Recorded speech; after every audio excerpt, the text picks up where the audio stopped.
Hello ladies and gentleman, आप सबका स्वागत है हमारे यूट्यूब चैनल द फ्यूचर में। अंततः मैंने भी यूट्यूब की दुनिया में आने का फैसला कर ही लिया, बहुत मशक्कतों के बाद। डर यूट्यूब की दुनिया में आने का नहीं था, किंतु मन में कई तरह के संदेह थे। और उन सब में जो सबसे प्रमुख संदेह था वो ये था कि अंततः कौन से विषयों पर वीडियो बनाए जाएं, कंटेंट किस तरह का होना चाहिए। चूंकि एक समय था जब सूचनाओं का बहुत अभाव हुआ करता था, आज का समय ऐसा नहीं है। सूचनाओं का बाजार इतना भरा पड़ा है कि व्यक्ति को बुद्धिमत्ता चाहिए उन सूचनाओं में से अपने लिए सूचनाएं चुनने का। ऐसी परिस्थिति में मेरे सामने एक बड़ा सवाल था कि मैं कौन से विषयों पर, जब सूचनाओं का बोझ इतना अधिक हो लोगों के ऊपर, हर व्यक्ति सूचनाओं का जनरेटर बन गया हो, ऐसी परिस्थिति में मैं कौन सी सूचनाएं आप तक पहुंचाऊं। किंतु फिर भी मेरा मन इस बात के लिए मुझे राजी करने में सफल हो गया कि मैं सूचनाओं का बोझ हल्का कर सकता हूं। सूचनाओं के इस बड़े बाजार में कुछ लूप होल्स हैं जिन्हें मैं भर सकता हूं। मेरा उद्देश्य, मेरा साध्य बहुत पवित्र है। मैं उम्मीद के साथ और अपनी कोशिशों के माध्यम से साधन भी पवित्र और ऑब्जेक्टिविटी के चुनूंगा। आप तक सूचनाओं का बोझ हल्का करने की प्रोसेस पहुंचाने का भरसक प्रयास करूंगा।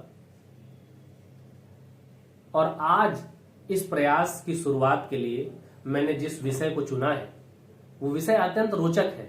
आप सब या दुनिया का कोई भी शख्स इस विषय से बहुत करीब से जुड़ा हुआ है, और वो विषय है आलोचना, बुराई। हम सब इससे जुड़े हुए हैं। एक बार शोपेनहावर ने इसके बारे में कहा था कि असभ्य इंसानों को दुनिया की महान शख्सियतों, महान व्यक्तित्वों की आलोचना करने में बहुत आनंद आता है। मेरे दोस्त, आप यकीन माने, दुनिया में जितने रस विद्यमान हैं उन सब में आलोचना का रस बहुत रसीला है। आदमी को बहुत आनंद आता है। आलोचना एक तरह की खुजली है। खुजली के बाद आदमी को जितना आनंद आता है, आलोचना में उतना ही रस, उससे कहीं अधिक। इस विषय को चुनने के पीछे कई कारण हैं। उन कारणों में से एक जो महत्वपूर्ण कारण है वो ये है कि ये आलोचना जिससे हम सब जुड़े हुए हैं, या तो हमारी आलोचना हो रही होती है या हम आलोचना कर रहे होते हैं। कई बार किसी शख्सियत या किसी व्यक्ति को ये आलोचना इतना नुकसान पहुंचाती है, उसे इतना आहत करती है कि हम सब या हमारा समाज उस व्यक्ति को खो देता है। एक परिवार किसी सदस्य विशेष को खो देता है। एक उदाहरण के माध्यम से समझें आप। अंग्रेजी साहित्य के महान साहित्यकार हुए, उपन्यास साहित्यकार थॉमस हार्डी। आलोचना के डर से उन्होंने गल्प कथाएं लिखना छोड़ दिया। अंग्रेजी साहित्य का ही एक और बहुत प्रोमिनेंट व्यक्ति है जिसका नाम है थॉमस चॉटर्टन। उस व्यक्ति ने आलोचना की वजह से आत्महत्या कर ली। हमारे भारतीय परिदृश्य में तो एक जुमला है कि लोग क्या कहेंगे। इस लोग क्या कहेंगे में एक बात निहित है जिसे आलोचना कहते हैं। वहां प्रशंसा नहीं है, लोग क्या कहेंगे में आलोचना समाहित है। और ये आलोचना का डर कई सारी शख्सियतों को अच्छे दिशा में चलने से रोक लेता है। हमें बहुत सारे रोचक व्यक्ति मिल सकते हैं, हमें बहुत सारी महान शख्सियतें मिल सकती हैं, लेकिन बहुत सारे हुनर लोग क्या कहेंगे में निहित आलोचना के डर से मर जाते हैं, कहीं दबे रहते हैं। अपनी जिंदगी के कुछ साल पूरे करने के बाद उस दुनिया से चले जाते हैं, अपना संपूर्ण बिना दुनिया को इस दिए हुए, केवल इस आलोचना की वजह से। इसलिए आलोचना पर बात करना बहुत जरूरी है। तो आज ये संपूर्ण वीडियो आलोचना के जिन हिस्सों को कवर करने की कोशिश करेगा, उनमें शामिल होंगे आलोचना के दोनों हिस्से, जिनकी आलोचना की जाती है और जो लोग आलोचना करते हैं। आखिर उनको किस तरह की आलोचना करनी चाहिए ताकि हम शख्सियतें ना खोएं, ताकि आलोचना कल्याणकारी हो, और दूसरी तरफ जो लोग आलोचना के डर से इस समाज में नहीं आते, आलोचना के डर से अपने पैर आगे नहीं बढ़ाते, या आलोचना के डर से कुछ उल्टे सीधे कदम उठा लेते हैं, उन्हें आलोचना को स्वीकार करने के लिए कौन सी सावधानियां बरतनी चाहिए। इन दोनों बातों की दिशा में बढ़ने से पहले हमें यह जान लेना जरूरी है कि अंततः आलोचना होती किसकी है। तो आप इसे ऐसे समझें, आलोचना हमेशा प्रयासों की होती है। मैं एक उदाहरण के माध्यम से आपको समझाने का प्रयास करता हूं। 1929 में जब आर्थिक महामंदी का दौर था पूरी दुनिया में, और जो शुरू हुई थी अमेरिका से, उसी समय एक शख्स जो किसी समय सेल्समैन था, किसी समय वेटर था, वो 30 साल की उम्र में अमेरिका की सबसे महत्वपूर्ण चौथी यूनिवर्सिटी का प्रेसिडेंट चुना जा रहा था। बड़े बड़े शिक्षाविद अपनी खोपड़ी खुजा रहे थे, उसकी आलोचना कर रहे थे। रेडियो, पत्र, अखबार उसकी आलोचना से भरे पड़े थे, और उस शख्स का नाम था रॉबर्ट रिचर्डसन। रॉबर्ट के दोस्त ने रॉबर्ट के पिताजी से पूछा कि अंकल, देख रहे हैं अखबार आलोचना से भरे पड़े हैं आपके बेटे की आलोचना से।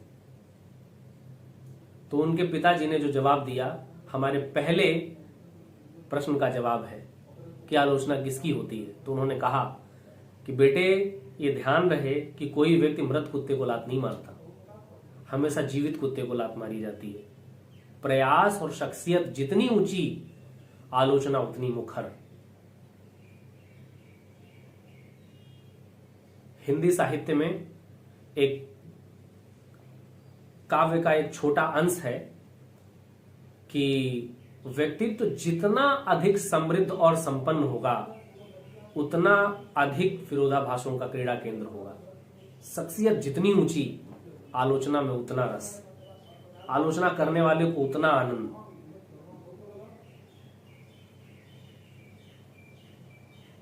आप इसे कुछ इस तरह समझ लीजिए कि हम सब कभी ना कभी गिरते हैं, कुछ ना कुछ गलत करते हैं, गलतियां होती हैं, लेकिन वो अखबारों की हेडलाइन नहीं बनती। लेकिन जब किसी महान शख्सियत से गलती होती है, फिर हमें कितना मजा आता है। दुनिया के बड़े बड़े सेलिब्रिटीज, उनकी हम पर्सनल जिंदगी में कितना आनंद लेते हैं, उनकी आलोचना करने में, उनके बारे में जानने के लिए। हम अपनी अंतः संतुष्टि के लिए क्या कुछ नहीं करते, लेकिन ये अंतः संतुष्टि कई बार बड़े बड़े ऐसे परिणाम लाती है जो समाज के लिए बड़े कष्टकारी होते हैं। और इस आलोचना से बचता कोई नहीं है। आप इसे ऐसे समझ लीजिए, अब्राहम लिंकन जैसी शख्सियत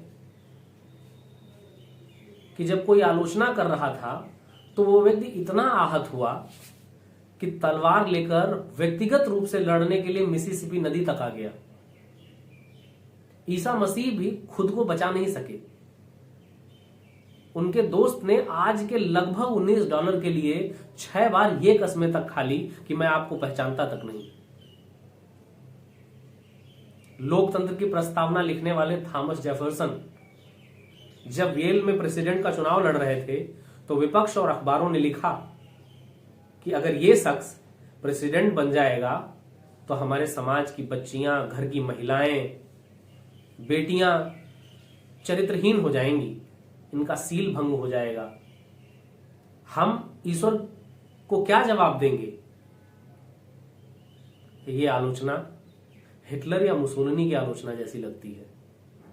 आप अंदाजा लगाइए, यह आलोचना लोकतंत्र के संत की आलोचना है, थॉमस जेफरसन की आलोचना है।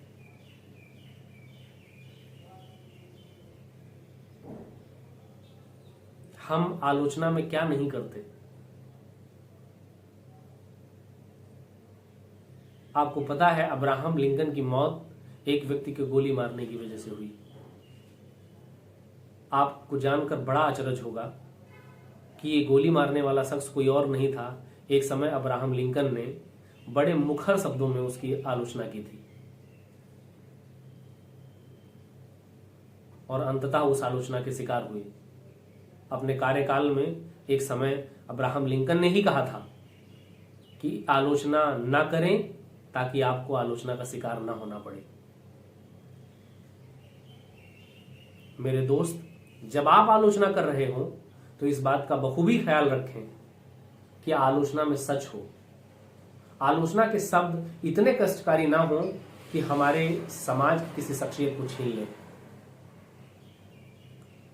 मुझे पता है कि इस वीडियो के बाद आपकी आलोचनाएं, आपकी प्रशंसा मुझे भी प्राप्त होगी, कमेंट्स के रूप में या किसी और बातों विशेष से। आपका प्यार, आलोचना और प्रशंसा दोनों रूप में मुझे मिलेगा।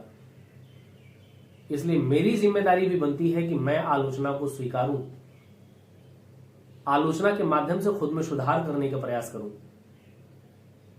और आलोचना किस तरह से स्वीकार की जाती है इसका उदाहरण भी पेश किया अब्राहम लिंकन ने। अब्राहम लिंकन की जिंदगी बहुत उतार चढ़ावों से भरी पड़ी है।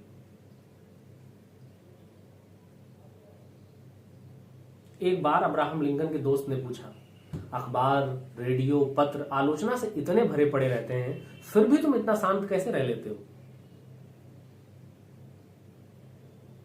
जवाब क्यों नहीं देते? तो उन्होंने कहा कि अगर मैं इन आलोचनाओं का ही जवाब देने लगूंगा तो मैं जिस कल्याणकारी पद के लिए बैठा हूं वो काम न कर पाऊंगा।